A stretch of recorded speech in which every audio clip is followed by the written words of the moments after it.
29 August पासून थेट मुंबईमध्ये येऊन उपोषण करण्याचा इशारा मराठा आंदोलक मनोज जरांगे पाटलांनी दिलाय।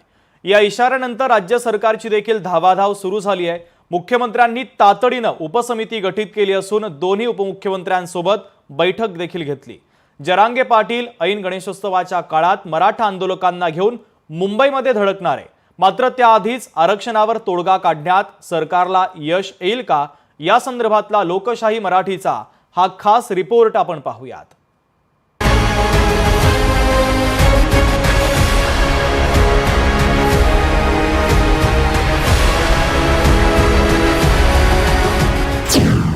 मराठा आरक्षणासाठी पुन्हा एल्गार, जरांगे पाटील मुंबईत उपोषण करणार, लाखो मराठ्यांसह जरांगे मुंबईत धडकणार, सरकार तोडगा काढण्यात यशस्वी होणार।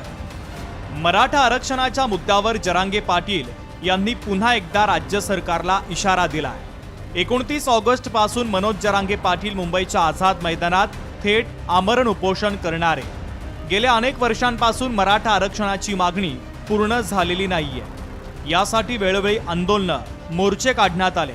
मात्र कधी राजकीय पेचात तर कधी कायदेशीर तांत्रिक मुद्द्यात अडकलेल्या मराठा आरक्षणाचा प्रश्न अद्यापही सुटलेला नाहीये। ओबीसी आरक्षणामधूनच मराठा समाजाला आरक्षण मिळावं, यासाठी केंद्र सरकारकडून मदत घेता येईल ती घ्यावी, अशी मागणी पुन्हा एकदा जरांगे पाटलांनी केली आहे। यासाठी 29 ऑगस्ट पासून जरांगे पाटील थेट मुंबईच्या आझाद मैदानात आमरण उपोषण सुरू करणार आहे।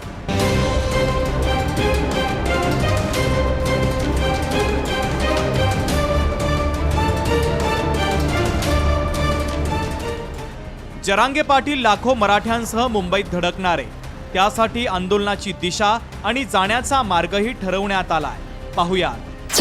अंतरवाली, पुढे शहागड मार्गे पैठण, शेवगाव, पांढरी पूल मार्गे अहिल्यानगर, पुढे नेप्टी नाका मार्गे आळेफाटा, नंतर शिवनेरी दर्शन, माळशेज घाट, कल्याण, पुढे वाशी, नंतर चेंबूर मार्गे मुंबईत प्रवेश आणि मंत्रालय, असा जरांगे पाटील आणि त्यांच्या आंदोलकांचा मुंबईत येण्याचा मार्ग असेल। अनेक आंदोलनं करूनही अद्याप मराठा समाजाला आरक्षण न मिळाल्यानं जरांगे पाटील पुन्हा एकदा मुंबईच्या दिशेने निघणार आहे। याआधी बऱ्याच वेळेस जरांगे पाटील यांनी सरकारला अल्टिमेटम दिलाय। याआधी मुंबईच्या दिशेने आलेला मोर्चा मुंबईच्या वेशीवर अडवण्यात आला होता। वाशीमध्ये झालेल्या सभेत तत्कालीन मुख्यमंत्री एकनाथ शिंदे यांनी जरांगे पाटलांची समजूत काढली होती। तेव्हा दिलेल्या आश्वासनानंतरही आरक्षणाचा मुद्दा निकाली न निघाल्यानं जरांगे पाटलांनी आपलं आंदोलन हे सुरूच ठेवलं आणि आता पुन्हा मुंबईत धडकण्याचा इशारा जरांगे पाटलांनी दिलाय। आम्ही मुंबईत न्यायासाठी यायला लागलो आणि उलट ही चांगली गोष्ट आहे। देशाच्या पातळीवरती पहिल्यांदा असा संदेश जाणार आहे, गणेश उत्सवाच्या काळात ग्रामीण महाराष्ट्रातला सगळा मराठा पहिल्यांदा मुंबईत एकवटतोय, ही रेकॉर्ड होईल।